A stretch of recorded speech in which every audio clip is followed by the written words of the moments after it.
বলো না, আমার খুব ভালো লাগছে তুমি এসেছো।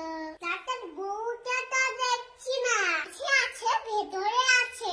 বোমা বাবা মা, এই তো মানি, তোমার পিসিমা হবেন, প্রণাম করো। আমা আপনি বসুন, আমি চা নিয়ে আসছি। তাহলে বউটা রঙিয়ে চাপা কুসুমা দেখে কি করবো? আমার ছেলে তো আর সোনার বাড়ন না। সোনার রঙটি আমার বাঁকা। এই তো মা চলে এসেছি, এই নেন চা। এটা কি চা হয়েছে? এই তো আমিও তো খাচ্ছি, ভালো হয়েছে। আরে ধুর বাপু, দেখে চা হয়েছে না শরবত? মুখটাকে একেবারে বেজার করে দিলা। বৌমা তুমি যাও, সবজিগুলো কাটো গিয়ে, আমি গিয়ে রান্না বসাবো। ঠিক আছে মা।